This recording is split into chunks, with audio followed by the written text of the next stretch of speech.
Punjabi radio USA सुन रहे सारे श्रोतिਆਂ ਨੂੰ ਬਲਵਿੰਦਰ ਕੌਰ ਵੱਲੋਂ ਪਿਆਰ ਭਰੀ ਸਤਿ ਸ੍ਰੀ ਅਕਾਲ। श्रोतिया प्रोग्राम खबर ते नज़र प्रोग्राम ਦੇ ਵਿੱਚ ਅੱਜ ਸਾਡੇ ਨਾਲ ਹੋਣਗੇ ਬਲਤੇਜ ਬੰਨੋ।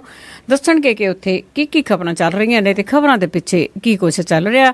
ਤੁਸੀਂ ਪੰਜਾਬੀ ਰੇਡੀਓ USA ਨੂੰ ਸੁਣ ਸਕਦੇ ਜੀ ਰੇਡੀਓ ਸੈਟ ਤੇ ਨੈਟ ਤੇ ਫੋਨ ਤੇ ਨੈਟ ਤੇ ਸੁਣ ਲਈ www.punjabiradiousa.com।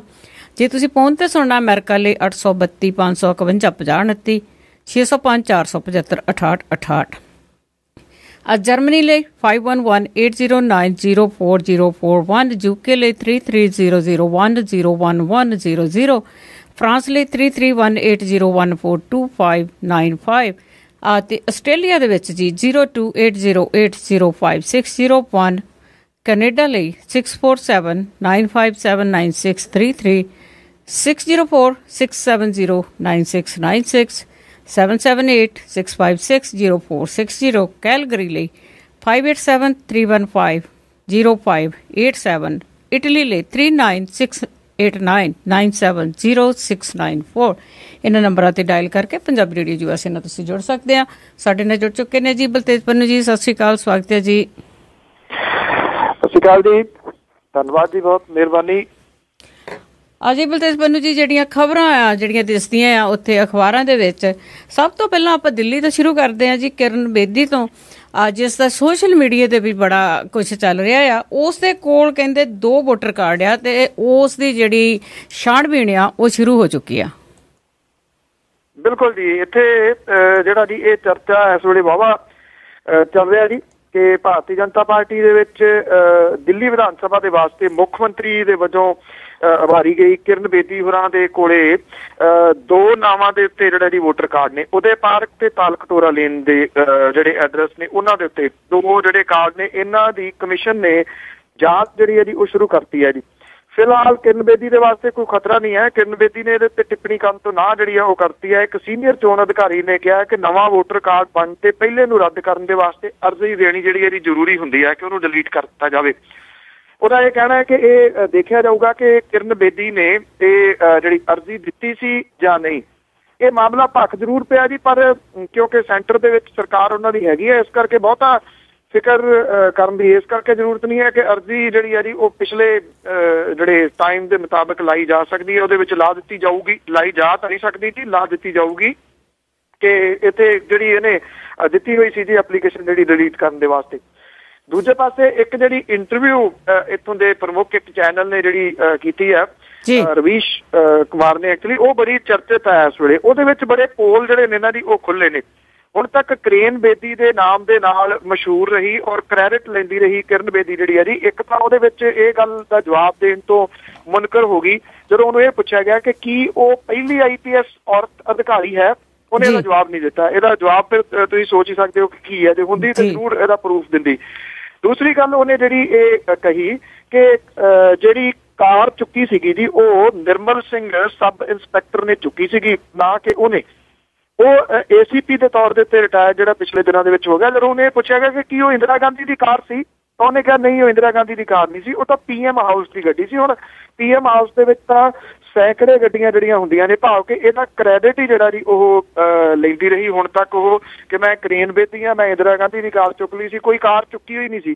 ਜਿਹੜੀ ਚੁੱਕੀ ਸੀ ਉਹ ਸਬ ਇੰਸਪੈਕਟਰ ਜਿਹੜੇ ਨਿਰਮਲ ਸਿੰਘ ਨੇ ਚੁੱਕੀ ਸੀ। ਸੋ ਇਸ ਇੰਟਰਵਿਊ ਨੂੰ ਜੇਕਰ ਕਿਸੇ ਨੇ ਨਹੀਂ ਦੇਖਿਆ ਤਾਂ ਸੋਸ਼ਲ ਨੈਟਵਰਕ ਸਾਈਟ ਦੇ ਉੱਤੇ ਪਈ ਹੈ ਜੀ, ਮੇਰੇ ਪੇਜ ਦੇ ਉੱਤੇ ਵੀ ਪਈ ਆ, ਫੇਸਬੁੱਕ ਦੇ ਉੱਤੇ ਜੇ ਕਿਸੇ ਨੇ ਦੇਖਣੀ ਆ ਤੇ ਉਹ ਸਭ ਦੇ ਸਾਹਮਣੇ ਆ ਜੀ। 45 ਮਿੰਟ ਦੀ ਇਸ ਇੰਟਰਵਿਊ ਨੇ ਜਿਹੜਾ ਜੀ ਇੰਨੀ ਕੁ ਤਰਥੱਲੀ ਮਚਾਈ ਆ ਕਿ ਕੱਲ ਜਿਹੜੀਆਂ ਸੋਸ਼ਲ ਨੈਟਵਰਕ ਸਾਈਟ ਨੇ ਉਹਦੇ ਉੱਤੇ ਮੋਦੀ ਤੇ ਓਬਾਮਾ ਵਾਲੀਆਂ ਖਬਰਾਂ ਨੂੰ ਵੀ ਮਾਤ ਪਾ ਗਈ ਜੀ ਇਹ। ਜੀ ਬਿਲਕੁਲ, ਜਿਸ ਤਰ੍ਹਾਂ ਤੁਸੀਂ ਦੱਸਿਆ ਕਿ ਇੰਨੇ ਸਾਲ ਇਹਨੇ ਕ੍ਰੈਡਿਟ ਲਿਆ, ਕਦੀ ਵੀ ਇਹਨੇ ਬਿਆਨ ਨਹੀਂ ਦਿੱਤਾ ਕਿ ਕਾਰ ਮੈਂ ਨਹੀਂ ਸੀ ਚੱਕੀ, ਕਿਸ ਦੀ ਕਾਰ ਸੀਗੀ। ਤਾਂ ਹੁਣ ਜਦੋਂ ਬੰਦੇ ਅੜਿੱਕੇ ਆਉਂਦਾ ਤੇ ਫਿਰ ਹੱਥਾਂ ਪੈਰਾਂ ਦੀ ਪੈਂਦੀ ਆ। ਤੇ ਸਾਡੇ ਬਰਾਕ ਓਬਾਮਾ ਜੀ ਕਾਫੀ ਬਿਆਨ ਦੇ ਕੇ ਆਏ ਨੇ ਜੀ, ਉਸ ਤੇ ਕਿਸ ਤਰ੍ਹਾਂ ਵਿਚਾਰ ਚਰਚਾ? ਦੇਖੋ, ਜਿਹੜੇ ਤਰੀਕੇ ਦੇ ਨਾਲ ਨਰਿੰਦਰ ਮੋਦੀ ਹੋਰਾਂ ਨੇ ਪ੍ਰੋਟੋਕਾਲ ਤੋੜ ਕੇ ਉਹਨਾਂ ਨੂੰ ਰਿਸੀਵ ਕੀਤਾ ਔਰ ਉਦੋਂ ਬਾਅਦ ਜਿਹੜੇ ਤਰੀਕੇ ਦੇ ਨਾਲ ਉਹ ਵਿਚਰੇ, ਜਿਹੜੀਆਂ ਫੁਟੇਜ ਜਾਂ ਜਿਹੜੀਆਂ ਪਿਕਚਰਸ ਜਿਹੜੀਆਂ ਮੀਡੀਆ ਦੇ ਵਾਸਤੇ ਜਾਰੀ ਕੀਤੀਆਂ ਗਈਆਂ ਚਾਹ ਬਣਾਉਂਦਿਆਂ ਦੀ, ਚਾਹ ਪਿਆਉਂਦਿਆਂ ਦੀ ਜਾਂ ਉਹਨਾਂ ਦੇ ਨਾਲ ਵਿਚਰਦਿਆਂ ਦੀ, ਉਹ ਇਸ ਤਰੀਕੇ ਦੇ ਨਾਲ ਸ਼ੋਅ ਕੀਤਾ ਗਿਆ ਜੀ ਕਿ ਇਸ ਵੇਲੇ ਬਰਾਕ ਓਬਾਮਾ ਹੋਰਾਂ ਦੇ ਨੇੜੇ ਵਿਸ਼ਵ ਦੇ ਵਿੱਚੋਂ ਜੇ ਕੋਈ ਹੈ ਤਾਂ ਉਹ ਨਰਿੰਦਰ ਮੋਦੀ ਹੈ ਜੀ। ਇਸ ਤਰੀਕੇ ਦੇ ਨਾਲ ਜਿਹੜੀਆਂ ਸਿੱਖਿਆ ਨੂੰ ਪ੍ਰਚਾਰਿਆ ਗਿਆ, ਸਾਰਾ ਕੁਝ ਹੋਇਆ, ਸਮਝੌਤੇ ਵੀ ਹੋਏ, ਸੌਦਾ ਵੀ ਵੇਚ ਕੇ ਬਰਾਕ ਓਬਾਮਾ ਹੋਰੀ ਆਪਣਾ ਉਹਦੇ ਵਾਸਤੇ ਉਹ ਆਏ ਵੀ ਸਨ ਤੇ ਉਦੋਂ ਬਾਅਦ ਜਾਂਦੇ ਜਾਂਦੇ ਜਿਹੜਾ ਉਹ ਬਿਆਨ ਦੇ ਗਏ ਨਾ ਜੀ, ਤੋਂ ਇੱਕ ਕਿਸਮ ਦੇ ਨਾਲ ਨਰਿੰਦਰ ਮੋਦੀ ਹੋਰਾਂ ਦੇ ਵੱਲੋਂ ਬਣਾਈ ਹੋਈ ਖੀਰ ਦੇ ਉੱਤੇ ਸਵਾਹ ਭੁੱਕਣ ਵਾਲੀ ਗੱਲ ਹੀ ਸੀਗੀ। ਉਹ ਜਾਂਦੇ ਜਿਹੜਾ ਬਿਆਨ ਦੇ ਗਏ ਕਿ ਭਾਰਤ ਤਰੱਕੀ ਤਾਂ ਬਹੁਤ ਕਰ ਰਿਹਾ, ਬਹੁਤ ਤਰੱਕੀ ਕਰੂਗਾ, ਪਰ ਜੇ ਇਹ ਜਿਹੜੇ ਧਰਮਾਂ ਦੇ ਨਾਂ ਦੇ ਉੱਤੇ ਲੜਦੇ ਰਹੇ ਤਾਂ ਫੇਰ ਕੋਈ ਚਾਂਸ ਨਹੀਂ ਹੈਗਾ। ਇਹਦਾ ਮਤਲਬ ਇਹ ਕਿ ਸਿੱਧਮ ਸਿੱਧਾ ਜਿਹੜਾ ਘਰ ਵਾਪਸੀ ਵਾਲਾ ਜਿਹੜਾ ਮੁੱਦਾ ਜਾਂ ਬੇਲਗਾਮ ਹੋਏ ਫਿਰਦੇ ਨਰਿੰਦਰ ਮੋਦੀ ਦੀ ਪਾਰਟੀ ਦੇ ਜਿਹੜੇ ਲੋਕ ਨੇ ਉਧਰ ਸਿੱਧਾ ਜਿਹੜਾ ਜੀ ਇਸ਼ਾਰਾ ਬਰਾਕ ਓਬਾਮਾ ਹੋਰੀ ਜਿਹੜੇ ਉਹ ਜਾਂਦਾ ਜਾਂਦਾ ਕਰ ਗਏ। ਇਹਦੇ ਨਾਲ ਹੁਣ ਜਿਹੜੀਆਂ ਵੱਖ-ਵੱਖ ਸਿਆਸੀ ਪਾਰਟੀਆਂ ਨੇ, ਜਿਹਦੇ ਵਿੱਚ ਸਮਾਜਵਾਦੀ ਪਾਰਟੀ ਸ਼ਾਮਲ ਹੈ, ਰਾਸ਼ਟਰੀ ਜਨਤਾ ਦਲ ਸ਼ਾਮਲ ਹੈ, ਇਹਦੇ ਵਿੱਚ ਬਹੁਜਨ ਸਮਾਜ ਪਾਰਟੀ ਸ਼ਾਮਲ ਹੈ, ਇਹਨਾਂ ਸਾਰਿਆਂ ਨੇ ਇਸ ਮੁੱਦੇ ਦੇ ਉੱਤੇ ਨਰਿੰਦਰ ਮੋਦੀ ਨੂੰ ਘੇਰਿਆ ਤੇ ਇਹ ਆਖਿਆ ਕਿ ਬਰਾਕ ਓਬਾਮਾ ਦੀ ਇਸ ਦਿੱਤੀ ਗਈ ਸਲਾਹ ਦੇ ਬਾਰੇ ਤੁਹਾਡਾ ਕੀ ਵਿਚਾਰ ਹੈ ਕਿ ਜਿਹੜੇ ਤੁਹਾਡੇ ਬੇਲਗਾਮ ਹੋਏ ਫਿਰਦੇ ਨੇਤਾ ਨੇ ਉਹਨਾਂ ਨੂੰ ਕੋਈ ਲਗਾਮ ਜਿਹੜੀ ਉਹ ਪਾਈ ਜਾਊਗੀ ਜਾਂ ਨਹੀਂ। ਬਰਾਕ ਓਬਾਮਾ ਦੇ ਜਾਣ ਤੋਂ ਬਾਅਦ ਹੁਣ ਬਿਲਕੁਲ ਜਿਹੜਾ ਜੀ ਉਹ ਸ਼ਾਂਤ ਨੇ ਨਰਿੰਦਰ ਮੋਦੀ ਹੋਰੀ, ਕਿਉਂਕਿ ਇਸ ਸਵਾਲ ਦਾ ਜਵਾਬ ਤਾਂ ਉਹਨਾਂ ਦੇ ਕੋਲੇ ਕੋਈ ਹੈ ਨਹੀਂ ਗਾ ਜੀ। ਜੀ ਬਿਲਕੁਲ, ਕਹਿੰਦੇ ਕਿ ਬਹੁਤ ਹੀ ਛੋਟੇ ਲਫ਼ਜ਼ਾਂ ਦੇ ਵਿੱਚ ਉਹਨਾਂ ਨੇ ਬਹੁਤ ਵੱਡੀ ਗੱਲ ਕਹੀ ਆ, ਪਰ ਇਹਨਾਂ ਨੂੰ ਸਮਝ ਆ ਜਾਣੀ ਚਾਹੀਦੀ ਆ, ਨਹੀਂ ਤਾਂ ਇੰਗਲਿਸ਼ ਦਾ ਤਰਜਮਾ ਕਰਾ ਲੈਣ ਕਿਸੇ ਤੋਂ। ਅੱਗੇ ਜੀ ਹਰਿਆਣੇ ਦੇ ਵਿੱਚ ਪਲਾਟਾਂ ਦਾ ਘਟਾਲਾ ਸੀਗਾ ਤੇ ਉਸ ਵੀ ਮੁੜ ਕੇ ਕਹਿੰਦੇ ਵੀ ਪੱਕ ਪਿਆ ਆ। ਐਕਚੁਅਲੀ ਇਹ ਜਿਹੜਾ ਸੀਗਾ ਨਾ ਜੀ ਪਲਾਟ ਘੁਟਾਲਾ ਹੈ ਤਾਂ ਇਹ ਪੁਰਾਣਾ, ਔਰ ਹਰਿਆਣੇ ਦੇ ਲੋਕਪਾਲ ਨੇ ਹੁਣ ਸੂਬੇ ਦੀ ਪੁਲਿਸ ਮੁਖੀ ਦੇ ਕੋਲੋਂ ਪਾਣੀਪਤ ਦੇ ਵਿੱਚ ਮਜ਼ਦੂਰਾਂ ਲਈ ਰਾਖਵੇਂ ਪਲਾਟਾਂ ਦੇ ਵਿੱਚ ਹੋਏ ਘਟਾਲੇ ਦੀ ਜਾਂਚ ਰਿਪੋਰਟ 45 ਦਿਨਾਂ ਦੇ ਵਿੱਚ ਜਿਹੜੀ ਮੰਗੀ ਹੈ। 1.5 ਮਹੀਨੇ ਦੇ ਵਿੱਚ ਇਹ ਜਿਹੜਾ ਦੀ ਸਾਰਾ ਦੱਸਣਾ ਪਊਗਾ। ਇਹਦੇ ਵਿੱਚ 31 ਮੁਲਜ਼ਮਾਂ ਦੇ ਖਿਲਾਫ ਕੇਸ ਪਿਛਲੇ 6 ਸਾਲਾਂ ਤੋਂ ਦਰਜ ਹੈ, ਪਰ ਕਿਸੇ ਦੇ ਵਿਰੁੱਧ ਅਜੇ ਤੱਕ ਕੋਈ ਕਾਰਵਾਈ ਨਹੀਂ ਹੋਈ। ਚੌਟਾਲਾ ਸਰਕਾਰ ਦੇ ਟਾਈਮ ਦੇ ਉੱਤੇ ਜਿਹੜੇ ਸਨਅਤੀ ਮਜ਼ਦੂਰਾਂ ਦੀਆਂ ਰਿਹਾਇਸ਼ੀ ਲੋੜਾਂ ਪੂਰੀਆਂ ਕਰਨ ਦੇ ਵਾਸਤੇ ਪਾਣੀਪਤ ਦੇ ਸੈਕਟਰ 25 ਦੇ ਪਾਸ 2A ਦੇ ਵਿੱਚ ਕੋਈ 897 ਪਲਾਟ ਕੱਢੇ ਗਏ ਸੀਗੇ, ਪਰ ਕਈ ਜਿਹੜੇ ਪ੍ਰਭਾਵਸ਼ਾਲੀ ਵਿਅਕਤੀ ਤੇ ਕਾਰੋਬਾਰੀ ਜਿਹੜੇ ਸੀਗੇ ਜੀ ਉਹ ਉਹਨਾਂ ਨੇ ਫਰਜ਼ੀ ਦਸਤਾਵੇਜ਼ਾਂ ਦੇ ਰਾਹੀਂ ਆਪਣੇ ਆਪ ਨੂੰ ਮਜ਼ਦੂਰ ਬਣਾ ਲਿਆ ਤੇ ਪਲਾਟ ਜਿਹੜਾ ਸੀਗਾ ਉਹ ਹਾਸਲ ਕਰਨ ਦੇ ਵਿੱਚ ਸਫਲ ਹੋ ਗਏ। ਇਹਦੇ ਵਿਰੁੱਧ ਉਸ ਸਮੇਂ ਕੁਝ ਰੌਲਾ ਰੱਪਾ ਜਿਹੜਾ ਸੀਗਾ ਪਿਆ, ਪਰ ਮਾਮਲਾ ਜਿਹੜਾ ਸੀਗਾ ਉਹ ਕੁਝ ਸਮਾਂ ਪਾ ਕੇ ਦਬ ਗਿਆ। RTI ਦੇ ਜਿਹੜੇ ਇੱਕ ਕਾਰਕੁਨ ਨੇ ਜੀ PP ਕਪੂਰ, ਉਹਨੇ ਇਸ ਮਾਮਲੇ ਨੂੰ ਜਿਹੜਾ ਸੀਗਾ ਲੋਕਾਂ ਸਾਹਮਣੇ ਲਿਆਉਣ ਦੇ ਵਾਸਤੇ ਜਨਵਰੀ 2008 ਦੇ ਵਿੱਚ ਹਾਈ ਕੋਰਟ ਦੇ ਵਿੱਚ ਇੱਕ PIL ਜਿਹੜੀ ਉਹ ਪਾਈ ਸੀਗੀ, ਔਰ 20 ਵਿਅਕਤੀਆਂ ਦੀ ਸੂਚੀ ਵੀ ਨਾਲ ਉਹਨੇ ਨੱਥੀ ਕੀਤੀ ਸੀ ਜਿਨ੍ਹਾਂ ਨੇ ਗਲਤ ਤਰੀਕੇ ਨਾਲ ਪਲਾਟ ਹਾਸਲ ਕੀਤੇ ਸੀਗੇ। ਇਹਦੇ ਉੱਤੇ ਅਦਾਲਤ ਨੇ ਹਰਿਆਣਾ ਸਰਕਾਰ, ਵਿਜੀਲੈਂਸ ਤੇ ਹੂਡਾ ਨੂੰ ਨੋਟਿਸ ਜਾਰੀ ਕੀਤਾ ਸੀਗਾ ਔਰ ਤਲਬ ਵੀ ਕੀਤਾ ਸੀਗਾ। 20 ਦੇ ਵਿੱਚੋਂ 13 ਪਲਾਟ ਜਾਲੀ ਨਿਕਲੇ ਔਰ ਜਿਹੜਾ ਬਾਅਦ ਦੇ ਵਿੱਚ 68 ਹੋਰ ਏਦਾਂ ਦੇ ਵਿਅਕਤੀਆਂ ਦੀ ਸੂਚੀ ਜਿਹੜੀ ਸੀ ਉਹ ਪੇਸ਼ ਕੀਤੀ ਗਈ ਜੀ। ਇਹ ਕਿਉਂਕਿ ਉਦੋਂ ਜਿਹੜੀ ਹੂਡਾ ਸਰਕਾਰ ਸੀ ਉਹ ਚੁੱਪ ਰਹੀ ਜੀ ਇਸ ਮਾਮਲੇ ਦੇ ਉੱਤੇ, ਉਹਨੇ ਕੋਈ ਕਾਰਵਾਈ ਜਿਹੜੀ ਉਹ ਨਹੀਂ ਕੀਤੀ। ਹੁਣ ਰਾਜਪਾਲ ਦੇ ਵੱਲੋਂ ਜਿਹੜਾ ਜੀ ਇਹ ਰਿਪੋਰਟ ਤਲਬ ਕਰ ਲਏ ਜਾਣ ਤੋਂ ਬਾਅਦ ਜਿਨ੍ਹਾਂ ਦੇ ਖਿਲਾਫ 6 ਸਾਲ ਪਹਿਲਾਂ ਕੇਸ ਦਰਜ ਕੀਤੇ ਗਏ ਸੀਗੇ ਉਹਨਾਂ ਨੂੰ ਹੁਣ ਹੱਥਾਂ ਪੈਰਾਂ ਦੀ ਜਿਹੜੀ ਆ ਜੀ ਉਹ ਪੈ ਗਈ ਹੈ ਕਿ ਇਸ ਮਾਮਲੇ ਦੇ ਵਿੱਚ ਕੀ ਜਿਹੜਾ ਜੀ ਹੋਊਗਾ, ਕਿਉਂਕਿ ਮਾਮਲਾ ਚੌਟਾਲਾ ਸਰਕਾਰ ਦੇ ਨਾਲ ਜੁੜਿਆ ਹੋਇਆ ਤੋ ਚੌਟਾਲਿਆਂ ਦੇ ਉੱਤੇ ਜਿਹੜਾ ਜੀ ਇਹਦਾ ਸੇਕ ਆਉਣਾ ਤਕਰੀਬਨ ਲਾਜ਼ਮੀ ਹੈ ਜੀ। ਤੇ ਅੱਗੇ ਜੀ ਆਪਾਂ ਕਈ ਦਿਨਾਂ ਤੋਂ ਗੱਲ ਕਰ ਰਹੇ ਹਾਂ, ਸੁੱਖਾ ਕਾਲਮਾ ਗੈਂਗਸਟਰ ਸੀ ਜਿਸ ਨੂੰ ਮਾਰ ਦਿੱਤਾ ਗਿਆ ਸੀਗਾ ਤੇ ਹੁਣ ਉਸ ਦਾ ਸੰਸਕਾਰ ਆ ਉਹ ਕਰ ਦਿੱਤਾ ਗਿਆ ਆ ਜੀ। ਪੁਲਿਸ ਦੀ ਜਿਹੜੀ ਆ ਜੀ ਉਹ ਸੁਰੱਖਿਆ ਦੇ ਹੇਠ ਇਹ ਸੰਸਕਾਰ ਜਿਹੜਾ ਜੀ ਉਹ ਕੀਤਾ ਗਿਆ ਔਰ ਜਿਹੜੇ ਪੇਰੈਂਟਸ ਨੇ ਸੁੱਖਾ ਕਾਲਮਾ ਦੇ ਉਹਨਾਂ ਨੇ ਇਹ ਦੋਸ਼ ਜਿਹੜਾ ਲਾਇਆ ਕਿ ਪੁਲਿਸ ਨੇ 3 ਕਰੋੜ ਰੁਪਏ ਦੀ ਸਪਾਰੀ ਜਿਹੜੀ ਆ ਜੀ ਉਹ ਲੈ ਕੇ ਸੁੱਖੇ ਨੂੰ ਮਰਵਾਇਆ। 8 ਦਿਨਾਂ ਤੋਂ ਬਾਅਦ ਵੀ ਜਿਹੜਾ ਜੀ ਪੁਲਿਸ ਦੇ ਹੱਥ ਪੱਲੇ ਬਹੁਤਾ ਕੁਝ ਅਜੇ ਹੈ ਨਹੀਂ ਗਾ। ਪਹਿਲਾਂ ਉਹਦੇ ਪੇਰੈਂਟਸ ਇਸ ਗੱਲ ਦੇ ਵਾਸਤੇ ਅੜੇ ਹੋਏ ਸਨ ਕਿ ਜਿੰਨੀ ਦੇਰ ਤੱਕ ਗ੍ਰਿਫਤਾਰੀਆਂ ਨਹੀਂ ਹੁੰਦੀਆਂ ਉਨੀ ਦੇਰ ਤੱਕ ਉਹ ਸੁੱਖੇ ਦਾ ਅੰਤਮ ਸੰਸਕਾਰ ਜਿਹੜਾ ਜੀ ਉਹ ਨਹੀਂ ਕਰਨਗੇ। ਜਿਹੜੇ ਪੁਲਿਸ ਵਾਲੇ ਸੀਗੇ ਜੀ ਉਹਨੇ ਕਈ ਰੋਕਾਂ ਜਿਹੜੀਆਂ ਸੀਗੀਆਂ ਉਹ ਲਾਈਆਂ ਪਿੰਡ ਨੂੰ ਜਾਂਦੇ ਰਾਹ ਦੇ ਉੱਤੇ, ਪਰ ਫੇਰ ਵੀ ਲੋਕ ਕਾਫੀ ਵੱਡੀ ਗਿਣਤੀ ਦੇ ਵਿੱਚ ਪਹੁੰਚੇ ਜਿਹੜੇ ਇਲਾਕੇ ਵਾਲੇ ਨੇ ਜੀ ਉਹ ਉਹਨੂੰ ਹੀਰੋ ਦੇ ਵਜੋਂ ਜਿਹੜਾ ਜੀ ਉਹ ਪੇਸ਼ ਕਰ ਰਹੇ ਨੇ ਸੁੱਖਾ ਕਾਹਲਵਾਂ ਨੂੰ, ਔਰ ਉਹਨਾਂ ਨੇ ਇਹ ਵੀ ਕਿਹਾ ਕਿ ਉਹਨਾਂ ਦੇ ਪਰਿਵਾਰ ਦਾ ਸਾਥ ਜਿਹੜਾ ਇਸ ਮਾਮਲੇ ਦੇ ਉੱਤੇ ਦੇਣਗੇ। ਪੁਲਿਸ ਜਿਹੜੀ ਹੈ ਜੀ ਇਸ ਮਸਲੇ ਦੇ ਉੱਤੇ ਚੁੱਪ ਹੈ। ਇਹਦਾ ਜਵਾਬ ਦੇਣ ਦੇ ਵਾਸਤੇ ਕਿ 3 ਕਰੋੜ ਰੁਪਏ ਦੀ ਸਪਾਰੀ ਦਾ ਜਿਹੜਾ ਦੋਸ਼ ਲਾਇਆ ਜਾ ਰਿਹਾ ਉਹ ਕਿਹਨੇ ਲਈ ਹੈ। ਹੁਣ ਪੁਲਿਸ ਜਿਹੜੀ ਹੈ ਜੀ ਉਹ ਇਸ ਮਸਲੇ ਦੇ ਉੱਤੇ ਕਈ ਜਿਹੜੇ ਗੈਂਗਸਟਰ ਨੇ ਉਹਨਾਂ ਦੇ ਉੱਤੇ ਆਪਣੀ ਸੂਈ ਜਿਹੜੀ ਹੈ ਧਰ ਰਹੀ ਹੈ, ਭਾਵ ਕਿ ਉਹ ਇਹ ਸਮਝਦੀ ਹੈ ਕਿ ਇੱਕ ਗੈਂਗ ਨੇ ਸੁੱਖੇ ਕਾਹਲਵੇਂ ਦਾ ਕਤਲ ਨਹੀਂ ਕੀਤਾ, ਬਲਕਿ ਕਈ ਜਿਹੜੇ ਗੈਂਗ ਨੇ ਉਹਨਾਂ ਨੇ ਰਲ ਕੇ ਸੁੱਖੇ ਦਾ ਇਹ ਕਤਲ ਜਿਹੜਾ ਜੀ ਉਹ ਕੀਤਾ। ਜਿਹੜਾ ਸੁੱਖਾ ਕਾਹਲਵਾਂ ਦਾ ਪੇਜ ਚੱਲਦਾ ਸੀਗਾ ਜੀ ਜਿਹਦੇ ਉੱਤੇ ਨਿਰੰਤਰ ਗਿਣਤੀ ਵੱਧ ਰਹੀ ਸੀ, ਕੱਲ ਤੋਂ ਇਹ ਵੀ ਜਿਹੜਾ ਜੀ ਨਹੀਂ ਕੰਮ ਕਰ ਰਿਹਾ, ਭਾਵ ਕਿ ਪੁਲਿਸ ਨੇ ਉਹ ਬੰਦ ਕਰਵਾ ਦਿੱਤਾ ਜੀ। ਅਤੇ ਅੱਗੇ ਆਪਾਂ ਜੀ ਜੰਮੂ ਕਸ਼ਮੀਰ ਦੀ ਗੱਲ ਕੀਤੀ ਸੀਗੀ ਕਿ ਉੱਥੇ ਜਿਹੜੀਆਂ ਇਲੈਕਸ਼ਨਾਂ ਹੋਈਆਂ ਸੀਗੀਆਂ ਕਿਸੇ ਵੀ ਪਾਰਟੀ ਨੂੰ ਇੰਨਾ ਬਹੁਮਤ ਨਹੀਂ ਸੀ ਮਿਲਿਆ ਕਿ ਉਹ ਸਰਕਾਰ ਬਣਾ ਸਕੇ, ਤੇ ਹੁਣ PDP ਤੇ BJP ਦਾ ਜਿਹੜਾ ਸੌਦਾ ਆ ਕਿੱਥੇ ਤੱਕ ਪਹੁੰਚਾ? ਬਿਲਕੁਲ ਸੌਦੇਬਾਜ਼ੀ ਹੀ ਹੈ ਜੀ। ਭਾਜਪਾ ਤੇ PDP ਦੇ ਆਗੂ ਜਿਹੜੇ ਨੇ ਜੀ ਉਹ ਅੱਜ ਮਿਲਣਗੇ ਵੱਖੋ ਵੱਖਰੇ ਤੌਰ ਦੇ ਉੱਤੇ NN ਵੋਰਾ ਨੂੰ ਜੀ, ਔਰ ਭਾਜਪਾ ਦੇ ਕੌਮੀ ਜਨਰਲ ਸਕੱਤਰ ਤੇ ਜਿਹੜੇ PDP ਦੇ ਨੇਤਾ ਨੇ ਜੀ ਉਹਨਾਂ ਨੇ ਜਿਹੜਾ ਇੱਕ ਬਿਆਨ ਵੀ ਜਾਰੀ ਕੀਤਾ ਕਿ ਸੁਰ ਜਿਹੜੀ ਹੈ ਜੀ ਉਹ ਮਿਲ ਗਈ ਹੈ। ਹੁਣ ਇੱਥੇ ਜਿਹੜੀ ਹੈ ਜੀ ਸਰਕਾਰ ਹੋਣ ਦੇ ਵਿੱਚ ਆ ਸਕਦੀ ਹੈ। ਪੀਪਲਜ਼ ਡੈਮੋਕ੍ਰੈਟਿਕ ਪਾਰਟੀ ਤੇ ਭਾਰਤੀ ਜਨਤਾ ਪਾਰਟੀ ਜਿਹੜੀ ਹੈ ਜੀ ਉਹ ਕਾਮਨ ਮਿਨੀਮਮ ਪ੍ਰੋਗਰਾਮ ਜਿਹੜਾ ਜੀ ਉਹਨੂੰ ਅੰਤਮ ਰੂਪ ਦੇਣ ਦੇ ਵਿੱਚ ਤਕਰੀਬਨ ਜਿਹੜੀਆਂ ਜੀ ਉਹ ਕਾਮਯਾਬ ਹੋ ਗਈਆਂ ਨੇ। ਸੂਤਰ ਜਿਹੜੇ ਉਹ ਦੱਸਦੇ ਨੇ ਕਿ ਹਫ਼ਤੇ ਦੇ ਅੰਦਰ ਅੰਦਰ ਭਾਜਪਾ ਤੇ PDP ਦੇ ਵਿੱਚ ਜਿਹੜਾ ਢਾਂਚੇ ਦੇ ਅਨੁਸਾਰ ਗੱਲਬਾਤ ਸ਼ੁਰੂ ਹੋਊਗੀ ਤੇ ਜਿਹੜੇ ਕੁਝ ਕੰਟਰੋਵਰਸ਼ੀਅਲ ਇਸ਼ੂਜ਼ ਨੇ ਉਹਦੇ ਬਾਰੇ ਸਹਿਮਤੀ ਜਿਹੜੀ ਆ ਉਹ ਬਣਾ ਲਈ ਜਾਊਗੀ। ਦੋਵੇਂ ਪਾਰਟੀਆਂ ਤੇ ਸਹਿਮਤੀ ਬਣੀ ਹੈ ਕਿ ਸਾਰੇ ਜਿਹੜੇ ਵਿਵਾਦਗ੍ਰਸਤ ਮੁੱਦੇ ਨੇ ਉਹਨਾਂ ਨੂੰ ਸਾਈਡ ਦੇ ਉੱਤੇ ਰੱਖ ਦਿੱਤਾ ਜਾਵੇ ਤੇ ਵਿਕਾਸ ਦੇ ਨਾਂ ਦੇ ਉੱਤੇ ਕੋਲੀਸ਼ਨ ਸਰਕਾਰ ਜਿਹੜੀ ਹੈ ਜੀ ਉਹ ਚਲਾਈ ਜਾਵੇ। ਸ਼ਾਇਦ PDP ਵੀ ਠੰਡੀ ਪਈ ਹੈ, ਉਹ ਇਹ ਸੋਚਦੀ ਹੈ ਕਿ ਹੁਣ ਜਿਵੇਂ ਉੱਥੇ ਰਾਸ਼ਟਰਪਤੀ ਰਾਜ ਜਿਹੜਾ ਜੀ ਉਹ ਲੱਗ ਗਿਆ ਤੇ ਉਹਦੇ ਨਾਲੋਂ ਬੈਟਰ ਹੈ ਕੋਈ ਨਾ ਕੋਈ ਸਮਝੌਤਾ ਜਿਹੜਾ ਦੀ ਕਰਕੇ ਉੱਥੇ ਸਰਕਾਰ ਜਿਹੜੀ ਆ ਉਹ ਬਣਾਈ ਜਾਵੇ। ਇਹ ਵੀ ਕਿਹਾ ਜਾ ਰਿਹਾ ਹੈ ਕਿ PDP ਜਿਹੜੀ ਆ ਜੀ ਉਹ ਵੀ ਮੁੱਖ ਮੰਤਰੀ ਦੇ ਅਹੁਦੇ ਦੇ ਮਸਲੇ ਦੇ ਉੱਤੇ ਥੋੜੀ ਫਲੈਕਸੀਬਲ ਜਿਹੜੀ ਆ ਜੀ ਉਹ ਜਾਪਦੀ ਹੈ।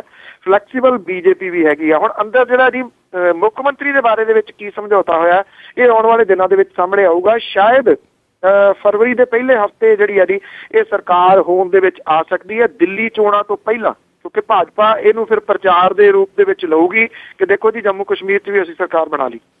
ਜੀ ਬਿਲਕੁਲ।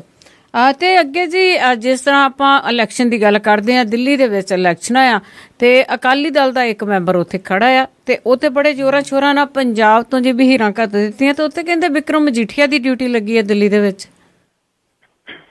ਬਿਲਕੁਲ ਜੀ, ਜਿਹੜੇ ਅਕਾਲੀ ਦਲ ਨੇ ਜੀ ਇੱਕ ਕੰਟਰੋਵਰਸ਼ੀਅਲ ਅਕਾਲੀ ਆਗੂ ਜਿਹੜਾ ਜੀ ਸੂਬੇ ਦਾ ਮਾਲ ਮੰਤਰੀ ਵਿਕਰਮ ਸਿੰਘ ਮਜੀਠੀਆ ਹੋਰਾਂ ਨੂੰ ਦਿੱਲੀ ਵਿਧਾਨ ਸਭਾ ਚੋਣਾਂ ਦੇ ਵਿੱਚ ਇੱਕ ਅਹਿਮ ਜ਼ਿੰਮੇਵਾਰੀ ਜਿਹੜੀ ਹੈ ਜੀ ਦਿੱਤੀ ਹੈ ਤੇ ਉੱਥੋਂ ਦੀ ਰਾਜਨੀਤੀ ਦੇ ਵਿੱਚ ਉਹਨਾਂ ਨੂੰ ਸਰਗਰਮ ਜਿਹੜਾ ਜੀ ਉਹ ਕਰ ਦਿੱਤਾ। ਸੁਖਬੀਰ ਸਿੰਘ ਬਾਦਲ ਹੋਰਾਂ ਨੇ ਆਪਣੇ ਸਾਲੇ ਵਿਕਰਮ ਸਿੰਘ ਮਜੀਠੀਆ ਹੋਰਾਂ ਦੀ ਡਿਊਟੀ ਜਿਹੜੀ ਹੈ ਜੀ ਉਹ ਲਾਈ ਹੈ। ਇਸ ਤੋਂ ਇਲਾਵਾ ਜਗੀਰ ਕੌਰ ਹੋਰਾਂ ਨੂੰ ਦਿੱਲੀ ਵਿਧਾਨ ਸਭਾ ਹਲਕਾ ਰਜੌਰੀ ਗਾਰਡਨ ਦੀ ਇੰਚਾਰਜ ਜਿਹੜਾ ਜੀ ਉਹ ਥਾਪਿਆ ਗਿਆ। ਇੱਥੇ ਵਿਧਾਨ ਸਭਾ ਹਲਕੇ ਤੋਂ ਮਨਜਿੰਦਰ ਸਿੰਘ ਸਰਸਾ ਨੂੰ ਟਿਕਟ ਜਿਹੜੀ ਹੈ ਜੀ ਮਿਲੀ ਹੋਈ ਆ ਤੇ ਇਸ ਵਾਰੀ ਮਨਜਿੰਦਰ ਸਿੰਘ ਸਰਸਾ ਨੂੰ ਤਕੜੀ ਟੱਕਰ ਜਿਹੜੀ ਹੈ ਜੀ ਉਹ ਇੱਥੇ ਦੇ ਰਹੇ ਨੇ ਜਰਨੈਲ ਸਿੰਘ, ਜਿਹੜੇ ਚਰਚਿਤ ਹੋਏ ਸਨ ਜੀ P ਚਿਦੰਬਰਮ ਦੇ ਉੱਤੇ ਜੁੱਤੀ ਜਿਹੜੀ ਸੀ ਉਹ ਸੁੱਟ ਗਏ। ਸੋ ਇਸ ਵਾਰੀ ਉਹਨਾਂ ਦੀ ਪੋਜੀਸ਼ਨ ਜਿਹੜੀ ਹੈ ਜੀ ਵਾਵਾ ਹੈ ਔਰ ਮਨਜਿੰਦਰ ਸਿੰਘ ਸਰਸਾ ਜਿਹੜੇ ਨੇ ਜੀ ਉਹਨੂੰ ਜਿਹੜਾ ਜੀ ਵਕਤ ਪਿਆ ਹੋਇਆ। ਸੋ ਇਸ ਕਰਕੇ ਇੱਥੇ ਹੁਣ ਜਗੀਰ ਕੌਰ ਹੁਰੀ ਜਿਹੜੇ ਕਿ ਆਪਣੀ ਕੁੜੀ ਦਾ ਜਬਰੀ ਗਰਭਪਾਤ ਕਰਾਉਣ ਦੇ ਦੋਸ਼ ਦੇ ਵਿੱਚ ਅਦਾਲਤ ਨੇ ਦੋਸ਼ੀ ਕਰਾਰ ਦਿੱਤੇ ਹੋਏ ਨੇ ਤੇ ਉਹ ਸਜ਼ਾ ਉਹਨਾਂ ਨੂੰ ਹੋਈ ਆ ਤੇ ਉਹ ਜ਼ਮਾਨਤ ਦੇ ਉੱਤੇ ਨੇ। ਉਹ ਹੁਣ ਜਿਹੜੀ ਹੈ ਜੀ ਉਹ ਕਮਾਂਡ ਸੰਭਾਲਣਗੇ ਇਸ ਜਗ੍ਹਾ ਦੇ ਉੱਤੇ। ਜਿਹੜੇ ਵਿਕਰਮ ਸਿੰਘ ਮਜੀਠੀਆ ਹੋਰੀ ਨੇ ਉਹ ਰਜੌਰੀ ਗਾਰਡਨ ਹਲਕੇ ਦੇ ਵਿੱਚ ਸਰਗਰਮ ਕਰਕੇ ਉਹਨਾਂ ਨੇ ਇਹ ਵੀ ਸੰਕੇਤ ਦਿੱਤਾ ਜੀ ਕਿ ਭਾਜਪਾ ਦੀ ਸਰਦਾਰੀ ਵਾਲੇ ਹਲਕਿਆਂ ਤੋਂ ਵਿਵਾਦਿਤ ਅਕਾਲੀ ਆਗੂ ਜਿਹੜਾ ਜੀ ਉਹਨੂੰ ਦੂਰ ਰੱਖਿਆ ਜਾਵੇ।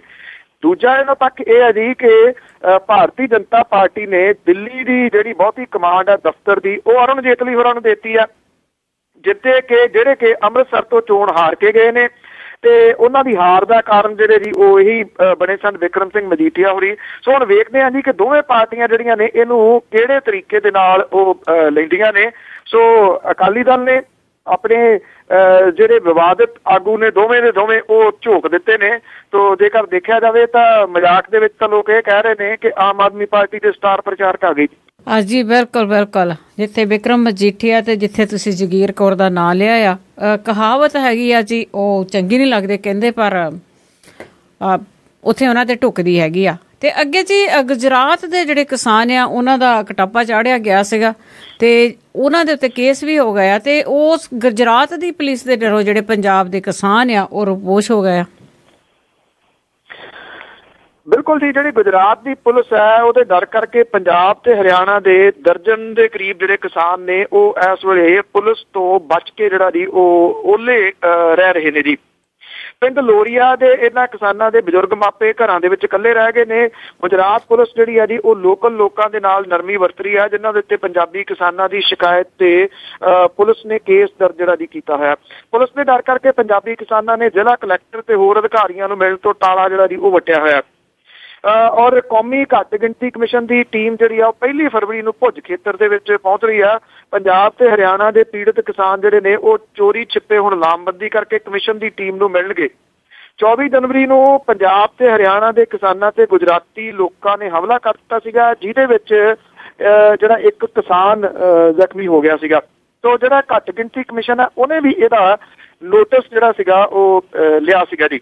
ਤੋ ਜਿਹੜੀਆਂ ਕਿਸਾਨਾਂ ਦੀਆਂ ਗੱਡੀਆਂ ਵੀ ਭੰਨ ਦਿੱਤੀਆਂ ਗਈਆਂ ਸੀਗੀਆਂ। ਗੁਜਰਾਤ ਪੁਲਿਸ ਨੇ ਪੰਜਾਬ ਦੇ ਪੀੜਤ ਕਿਸਾਨਾਂ ਦੀ ਸ਼ਿਕਾਇਤ ਤੇ 10 ਘੰਟਿਆਂ ਪਿੱਛੋਂ FIR ਦਰਜ ਕੀਤੀ ਸੀ, ਜਦੋਂ ਕਿ ਲੋਕਲ ਲੋਕਾਂ ਦੀ ਸ਼ਿਕਾਇਤ ਤੇ ਘਟਨਾ ਤੋਂ ਪਹਿਲਾਂ ਸਮਾਂ ਪਾ ਕੇ ਪੰਜਾਬ ਤੇ ਹਰਿਆਣਾ ਦੇ ਕਿਸਾਨਾਂ ਦੇ ਉੱਤੇ ਕੇਸ ਜਿਹੜਾ ਸੀਗਾ ਉਹ ਦਰਜ ਕਰ ਦਿੱਤਾ ਸੀਗਾ ਜੀ ਇੱਥੇ। ਔਰ ਹੁਣ ਜਿਹੜੇ ਨੇ ਜੀ ਇਹ ਕੇਸ ਤੋਂ ਡਰਦੇ ਆ ਵੀ ਉਹਨਾਂ ਨੂੰ ਪੁਲਿਸ ਜਿਹੜੀ ਅਰੈਸਟ ਨਾ ਕਰ ਲੇ, ਉਦੋਂ ਪਹਿਲਾਂ ਉਹ ਜਿਹੜਾ ਜੀ ਮਿਲਣਾ ਚਾਹੁੰਦੇ ਨੇ ਘੱਟ ਗਿਣਤੀ ਕਮਿਸ਼ਨ ਨੂੰ। ਸੋ ਘੱਟ ਗਿਣਤੀ ਕਮਿਸ਼ਨ ਅਜੇ 1 ਫਰਵਰੀ ਨੂੰ ਜਾਊਗਾ, ਉਸ ਤੋਂ ਪਹਿਲਾਂ ਜਿਹੜੀ ਗੁਜਰਾਤ ਦੀ ਪੁਲਿਸ ਹੈ ਜੀ ਉਹ ਥਾਂ ਥਾਂ ਦੇ ਉੱਤੇ ਛਾਪੇ ਮਾਰ ਰਹੀ ਹੈ ਇਹਨਾਂ ਨੂੰ ਅਰੈਸਟ ਕਰਨ ਦੇ ਵਾਸਤੇ ਜੀ। ਤੇ ਜੀ ਅੱਗੇ ਆ ਜੀ ਜਿਹੜੀ ਸੁਨੰਦਾ ਪੁਸ਼ਕਰ ਦਾ ਇੱਕ ਜਿਸ ਦੀ ਡੈਥ ਹੋ ਗਈ ਸੀਗੀ ਤੇ ਉਹਦਾ ਮਾਮਲਾ ਜਿਹੜਾ ਅਜੇ ਸੁਲਝਿਆ ਨੀਗਾ। ਕਹਿੰਦੇ ਉਸ ਕੇਸ ਦੇ ਵਿੱਚ ਹੀ ਜਿਹੜਾ ਅਮਰ ਸਿੰਘ ਆ ਉਸ ਤੋਂ 2 ਘੰਟੇ ਪੁੱਛਗਿੱਛ ਹੋਈ ਹੈ ਜੀ। ਜਿਹੜਾ ਅਮਰ ਸਿੰਘ ਦੀ ਸਮਾਜਵਾਦੀ ਪਾਰਟੀ ਦਾ ਆਗੂ, ਉਹਦੇ ਤੋਂ ਇੱਕ ਜਿਹੜੀ ਪੁੱਛਗਿੱਛ ਹੈ ਜੀ ਉਹ ਦਿੱਲੀ ਦੀ ਪੁਲਿਸ ਨੇ ਕੀਤੀ ਹੈ। ਅਮਰ ਸਿੰਘ ਨੇ ਇਹਦੀ ਪੁਸ਼ਟੀ ਕੀਤੀ ਹੈ ਜੀ ਬਾਹਰ ਆ ਕੇ। ਉਹਨੇ ਕਿਹਾ ਕਿ ਉਹਦੇ ਤੋਂ ਕੁਝ ਗੱਲਾਂ ਜਿਹੜੀਆਂ ਪੁੱਛੀਆਂ ਗਈਆਂ ਨੇ ਦਿੱਲੀ ਪੁਲਿਸ ਦੇ ਵੱਲੋਂ ਕਿ ਸੁਨੰਦਾ ਪੁਸ਼ਕਰ ਨੂੰ ਉਹ ਕਦੋਂ ਤੋਂ ਜਾਣਦੇ ਸੀਗੇ, ਸੁਨੰਦਾ ਪੁਸ਼ਕਰ ਨੇ ਲਾਸਟ ਟਾਈਮ ਉਹਦੇ ਨਾਲ ਗੱਲ ਕਦੋਂ ਕੀਤੀ ਸੀਗੀ, ਸੁਨੰਦਾ ਪੁਸ਼ਕਰ ਕੀ ਇਹ ਦੱਸਦੀ ਸੀਗੀ ਕਿ ਉਹਦੇ ਸ਼ਸ਼ੀ ਥਰੂਰ ਜਿਹੜਾ ਕਿ ਦੁਬਈ ਦੇ ਵਿੱਚ ਇੱਕ ਪਾਕਿਸਤਾਨ ਦੀ ਜਰਨਲਿਸਟ ਦੇ ਨਾਲ ਹੋਟਲ 'ਚ ਰਿਹਾ ਸੀਗਾ ਕਿ ਉਸ ਮਾਮਲੇ ਦੇ ਉੱਤੇ ਉਹਨੇ ਕਦੀ ਕੋਈ ਗੱਲ ਕੀਤੀ ਸੀਗੀ। IPL ਮਾਮਲੇ ਦੇ ਉੱਤੇ ਕਦੀ ਸੁਨੰਦਾ ਪੁਸ਼ਕਰ ਨੇ ਕੁਝ ਦੱਸਿਆ ਸੀਗਾ ਅਮਰ ਸਿੰਘ ਨੂੰ। ਇਹ ਕੁਝ ਅਹਿਮ ਸਵਾਲ ਨੇ ਜਿਹੜੇ ਅਮਰ ਸਿੰਘ ਤੋਂ ਪੁੱਛੇ ਗਏ ਨੇ। ਅਮਰ ਸਿੰਘ ਨੇ ਕਿਹਾ ਕਿ ਉਹ ਇਹ ਨਹੀਂ ਦੱਸਣਗੇ ਕਿ ਇਹਨਾਂ ਦੇ ਜਵਾਬ ਉਹਨਾਂ ਨੇ ਕੀ ਦਿੱਤੇ ਨੇ, ਕਿਉਂਕਿ ਇਹਦੇ ਨਾਲ ਕੇਸ ਦੇ ਉੱਤੇ ਪ੍ਰਭਾਵ ਜਿਹੜਾ ਪੈ ਸਕਦਾ ਨਾ ਪੁਲਿਸ ਨੇ ਜਿਹੜਾ ਜੀ ਉਹ ਦੱਸਿਆ। ਹੁਣ ਇਹ ਪਤਾ ਲੱਗਾ ਕਿ ਸੁਨੰਦਾ ਪੁਸ਼ਕਰ ਦੇ ਜਿਹੜਾ ਮੁੰਡਾ ਹੈ ਜੀ ਉਹਦੇ ਤੋਂ ਵੀ ਜਿਹੜੀ ਹੈ ਜੀ ਉਹ ਪੁੱਛਗਿੱਛ ਕੀਤੀ ਜਾ ਰਹੀ ਆ। ਔਰ ਇਹ ਵੀ ਪਤਾ ਲੱਗਾ ਕਿ ਸ਼ਸ਼ੀ ਥਰੂਰ ਨੂੰ ਦੁਬਾਰਾ ਜਿਹੜੀ ਹੈ ਜੀ ਉਹ ਦਿੱਲੀ ਦੀ ਪੁਲਿਸ ਪੁੱਛਗਿੱਛ ਦੇ ਵਾਸਤੇ ਫੇਰ ਸੱਦ ਸਕਦੀ ਹੈ, ਕਿਉਂਕਿ ਜਿਹੜੀ ਉਹਨੇ ਇਹ ਅਮਰ ਸਿੰਘ ਤੋਂ ਜਾਂ ਸੁਨੰਦਾ ਪੁਸ਼ਕਰ ਦੇ ਮੁੰਡੇ ਤੋਂ ਜਿਹੜੀ ਪੁੱਛਗਿੱਛ ਕੀਤੀ ਹੈ ਉਹਦੇ ਸਵਾਲਾਂ ਦੇ ਵਿੱਚੋਂ ਕੁਝ ਸਵਾਲ ਜਿਹੜੇ ਨੇ ਉਹ ਸ਼ਸ਼ੀ ਥਰੂਰ ਤੋਂ ਹੁਣ ਕੀਤੇ ਜਾਣਗੇ ਜੀ। ਤੇ ਜੀ ਅਖੀਰ ਦੇ ਵਿੱਚ ਮੁੱਖ ਸੰਸਦੀ ਮੈਂਬਰ ਮਹਿੰਦਰ ਕੌਰ ਜੋਸ਼ ਆ, ਕਹਿੰਦੇ ਕਿ ਜਿਹੜਾ ਪੰਜਾਬ ਦਾ ਖਜ਼ਾਨਾ ਆ ਉਹਨਾਂ ਦੇ ਵਿਦੇਸ਼ੀ ਦੰਦਾਂ ਦਾ ਭਾਰ ਨਹੀਂ ਸਹਾਰਿਆ ਜੀ। ਮਹਿੰਦਰ ਕੌਰ ਜੋਸ਼ ਹੋਰਾਂ ਦੇ ਦੰਦਾਂ ਦਾ ਜਿਹੜਾ ਜੀ ਭਾਰ ਉਹ ਸਰਕਾਰੀ ਖਜ਼ਾਨਾ ਝੱਲ ਨਹੀਂ ਸਕਿਆ ਜੀ। ਸਿਹਤ ਵਿਭਾਗ ਨੇ ਜੋਸ਼ੀ ਦੇ ਦੰਦਾਂ ਦਾ ਇਲਾਜ ਦਾ ਪੂਰਾ ਖਰਚਾ ਦੇਣ ਤੋਂ ਨਾ ਕਰਤੀ ਹੈ ਜੀ। ਉਹਨਾਂ ਨੇ ਕੋਈ ਜਿਹੜੇ ਜੀ 55,000 ਤੋਂ ਉੱਪਰ ਵਿਦੇਸ਼ੀ ਦੰਦ ਜਿਹੜੇ ਉਹ ਖਰੀਦ ਕੇ ਇਲਾਜ ਕਰਾਇਆ। ਸਿਹਤ ਵਿਭਾਗ ਨੇ ਇਹਨਾਂ ਦੰਦਾਂ ਦੀ ਖਰੀਦ ਦੇ ਉੱਤੇ ਸਿਰਫ 225 ਰੁਪਏ ਦਿੱਤੇ ਨੇ ਜੀ ਮਹਿੰਦਰ ਕੌਰ ਜੋਸ਼ ਨੂੰ, ਔਰ ਇਹ ਕਿਹਾ ਕਿ ਇੰਨੇ ਕੁ ਨੇ ਸਾਡੇ ਕੋਲੇ ਖਜ਼ਾਨੇ ਦੇ ਵਿੱਚ, ਇਹ ਜਿਹੜੇ ਜੀ ਤੁਸੀਂ ਰੱਖ ਲਓ। ਮਹਿੰਦਰ ਕੌਰ ਜੋਸ਼ ਹੋਰੀ ਜਿਹੜੇ ਜੀ ਉਹ ਬੜੇ ਇਹਦੇ ਤੋਂ ਔਖੇ ਹੋਏ ਔਰ ਕਿ ਜਦੋਂ ਮੈਂ ਬਿੱਲ ਜਿਹੜਾ ਸੀਗਾ ਭੇਜਿਆ 55,190 ਰੁਪਏ ਦਾ ਤੇ ਤੁਸੀਂ 225 ਰੁਪਏ ਜਿਹੜੇ ਆ ਜੀ ਉਹ ਮਨਜ਼ੂਰ ਕੀਤੇ ਨੇ। ਇਦੋਂ ਵੱਧ ਤਾਂ ਉਹ ਕਹਿੰਦੇ ਡੀਜ਼ਲ ਪੈਟਰੋਲ ਹੀ ਲੱਗ ਗਿਆ ਹੋਣਾ ਦੰਦਾਂ ਦੇ ਡਾਕਟਰ ਦੇ ਕੋਲੇ ਜਾਣ ਦੇ ਵਾਸਤੇ। ਔਰ ਉਹਨਾਂ ਨੇ ਇਹ ਜਿਹੜਾ 225 ਰੁਪਏ ਸੀਗੇ ਗੁੱਸੇ ਦੇ ਵਿੱਚ ਨਾ ਜੀ ਉਹ ਵਾਪਸ ਸਰਕਾਰੀ ਖਜ਼ਾਨੇ ਦੇ ਵਿੱਚ ਜਮ੍ਹਾਂ ਕਰਾਤੇ ਨੇ। ਚਲੋ ਸ਼ੁਕਰ ਆ ਜੀ ਇਹਦੇ ਦੰਦ ਜਮ੍ਹਾਂ ਨਹੀਂ ਕਰਾਏ ਜੀ। ਜੀ ਜੀ ਜੀ ਜੀ ਬਿਲਕੁਲ।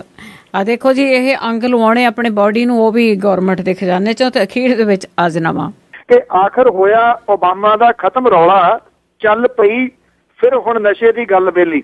ਆਖਰ ਹੋਇਆ ਓਬਾਮਾ ਦਾ ਖਤਮ ਰੌਲਾ, ਚੱਲ ਪਈ ਹੁਣ ਨਸ਼ੇ ਦੀ ਗੱਲ ਬੇਲੀ। ਭਾਸ਼ਣ ਕੀਤਾ ਕੋਈ ਫੇਰ ਸੁਖਬੀਰ ਸਿਉ ਨੇ, ਤੋੜਾ ਝਾੜਨ ਲਈ ਬਾਰਡਰ ਦੇ ਵੱਲ ਬੇਲੀ। ਕਹਿੰਦਾ ਆਉਣ ਜੋ ਨਸ਼ੇ ਪੰਜਾਬ ਤੀਕਰ ਫਿਰ ਤੋਂ ਜਾਣ ਉਹ ਅੱਗੇ ਨੂੰ ਚੱਲ ਬੇਲੀ, ਬਿਨਾਂ ਕਾਰਨ ਬਦਨਾਮੀ ਪਏ ਕਰਨ ਸਾਡੀ, ਹਰ ਕੋਈ ਫਿਰਦਾ ਖੜਕਾਉਂਦਾ ਟੱਲ ਬੇਲੀ। ਜਦ ਸੀ ਬੋਲ ਰਿਹਾ ਲੀਡਰ ਪੰਜਾਬੀਆਂ ਦਾ, ਬੁੜਬੁੜ ਭਾਜਪਾ ਦੇ ਲੀਡਰ ਕਰਨ ਬੇਲੀ। ਜਦ ਸੀ ਬੋਲ ਰਿਹਾ ਲੀਡਰ ਪੰਜਾਬੀਆਂ ਦਾ, ਬੁੜਬੁੜ ਭਾਜਪਾ ਦੇ ਲੀਡਰ ਕਰਨ ਬੇਲੀ। ਗੁੱਝੀ ਹੋ ਰਹੀ ਸੀ ਕੇਂਦਰ ਵੱਲ ਚੋਟ ਡਾਢੀ, ਔਖੀ ਉਹਨਾਂ ਲਈ ਬਾਹਲੀ ਹੈ ਜਰਨ ਬੇਲੀ। ਥੈਂਕ ਯੂ ਜੀ, ਬਹੁਤ ਬਹੁਤ ਧੰਨਵਾਦ। ਥੈਂਕ ਯੂ ਜੀ, ਸਤਿ ਸ਼੍ਰੀ ਅਕਾਲ ਜੀ। ਸਰੋਤੇ ਸਾਨੂੰ ਬਲਤੇਜ ਪੰਨੂ ਜੋ ਸਾਡੇ ਨਾਲ ਜੁੜੇ ਤੇ ਸਾਨੂੰ ਦੱਸਿਆ ਕਿ ਖਬਰਾਂ ਦੇ ਪਿੱਛੇ ਕੀ ਸੱਚ ਲੁਕਿਆ ਹੁੰਦਾ। ਅਖੀਰ ਦੇ ਵਿੱਚ ਧੰਨਵਾਦ ਕਰਨਾ ਚਾਹਾਂਗੇ ਸਾਡੇ ਸਪਾਂਸਰ ਦਾ, ਜਿਨ੍ਹਾਂ ਨੇ ਇਸ ਪ੍ਰੋਗਰਾਮ ਨੂੰ ਸਪਾਂਸਰ ਕਰਕੇ ਤੁਹਾਡੇ ਤੱਕ ਪਹੁੰਚਾਇਆ। ਖਾਲਸਾ ਇੰਸ਼ੋਰੈਂਸ ਏਜੰਸੀ ਵਾਲੇ ਜਿਹੜੇ ਹਰ ਇੱਕ ਤਰ੍ਹਾਂ ਦੀ ਇੰਸ਼ੋਰੈਂਸ ਕਰਦੇ ਨੇ ਜੀ। ਉਹਨਾਂ ਦਾ ਫੋਨ ਨੰਬਰ 4082722500। ਚਰਨਜੀਤ ਸਿੰਘ ਜੀ, ਮੰਜ਼ਿਲ ਬ੍ਰਦਰਸ, ਦਲੀਪ ਸਿੰਘ ਤੇ ਅਵਤਾਰ ਸਿੰਘ ਜੀ, ਰਜਿੰਦਰ ਕੌਰ ਜੀ, ਰਜਿੰਦਰ ਕੁਮਾਰ ਜੀ, ਹਰਕੇਵਲ ਸਿੰਘ ਤੇ ਰਵਿੰਦਰ ਕੌਰ ਅਟਵਾਲ, ਗੁਰਦੀਪ ਸਿੰਘ ਬਿਰਦੀ, ਗੁਰਜੀਤ ਸਿੰਘ ਚਾਂਪੁਰ, ਬਹੁਤ ਬਹੁਤ ਇਹਨਾਂ ਦੇ ਧੰਨਵਾਦੀ ਹਾਂ। ਬਲਵਿੰਦਰ ਕੌਰ ਵੱਲੋਂ ਅਗਲੇ ਬੁਲਟਨ ਤੱਕ ਸਾਰਿਆਂ ਨੂੰ ਹੀ ਪਿਆਰ ਭਰੀ ਸਤਿ ਸ੍ਰੀ ਅਕਾਲ।